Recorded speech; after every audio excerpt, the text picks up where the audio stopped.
Chère Vernoise, chers Vernois, le conseil municipal de Verne-sur-Sèche s'associe au message de Madame Patricia Miralles, secrétaire d'État auprès du ministre des Armées, chargé des anciens combattants et de la mémoire. Nous souhaitons rendre hommage aux harkis et aux membres de formations supplétives en leur affirmant notre volonté de transmettre aux jeunes générations vernoises l'histoire des événements passés et pour lesquels nous leur devons toute notre reconnaissance. Chaque 25 septembre, depuis 20 ans, la France honore les harkis et se souvient. Cette journée d'hommage national dédiée aux harkis et aux autres membres de formations supplétives des armées françaises, parce qu'elle a été instaurée après tant d'années de silence de l'État français sur le sort qui fut réservé à ses combattants et à leurs proches, a une immense valeur. Le 25 septembre 2001, le président Jacques Chirac reconnaissait pour la première fois au nom de la République que la France n'avait pas su empêcher les massacres commis en 1962 en Algérie à l'encontre des harkis et de leurs familles, que la France n'avait pas su sauver ses enfants.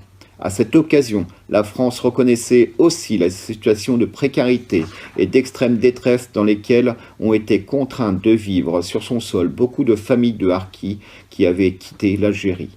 Oui, cette journée d'hommage solennel est un rendez-vous avec l'histoire, un rendez-vous avec la République une et indivisible. Pourtant, aujourd'hui, se souvenir et honorer ne suffisent plus. 60 ans après la fin du conflit en Algérie et 20 ans après la reconnaissance officielle de la tragédie vécue par les harkis, cette période de notre histoire reste une plaie ouverte dans notre mémoire collective. L'année dernière, le président de la République est allé plus loin, jusque-là où notre pays devait parvenir pour enfin commencer à écrire notre histoire commune et parcourir le chemin qui doit nous mener à l'apaisement collectivement.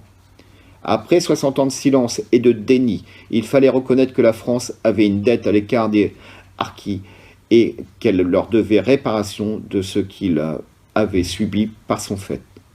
La loi du 23 février 2022 qui porte reconnaissance de la nation envers les harkis et les autres personnes rapatriées d'Algérie et réparation des préjudices subis par ceux-ci et leurs familles du fait de l'indignité de leurs conditions d'accueil et de vie qui a été adoptée cette année par l'Assemblée nationale et l'aboutissement de cette démarche. Dans le prolongement de ce travail législatif, le gouvernement continue d'œuvrer pour la reconnaissance des harkis. D'abord, parce qu'ils sont des anciens combattants. Ces mots sont une évidence lorsqu'ils sont prononcés aujourd'hui. Vous savez pourtant qu'il n'en fut pas ainsi pendant longtemps. Ce sont des soldats français qui ont été abandonnés il y a 60 ans. Leurs grands-parents avaient servi la France sur les camps de bataille de la Première Guerre mondiale. Pendant la Deuxième Guerre mondiale, leur père s'était battu à Monte Cassino, avait libéré la Corse ou débarqué en Provence. Les harkis, eux, ont servi la France entre 1954 et 1962, versé leur sang et parfois sacrifié leur vie pour notre pays dans cette guerre d'Algérie qui ne voulait pas dire son nom.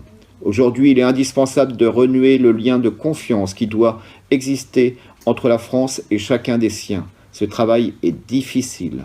L'ampleur de notre tâche est à la mesure de la violation, à l'époque, du serment que la République doit protection à tous ses enfants, à la mesure de l'oubli, de la fidélité due à ceux qui choisissent de la défendre, les armes à la main. Mais le rapprochement nécessaire de ces mémoires différentes, celle des harkis et celle de bon nombre de nos concitoyens, exige aussi un examen sans concession du passé. Ces mémoires qui apparaissent aujourd'hui parfois irréconciliables ne se rejoindront pas sans un travail de transmission objective de l'histoire par tous les protagonistes de la tragédie des harkis et par tous les membres de notre communauté nationale. La volonté commune, pour la première fois affichée et assumée, de la France et de l'Algérie, d'ouvrir leurs archives et de faire travailler de concert des historiens des deux rives de la Méditerranée participe aussi à cette démarche.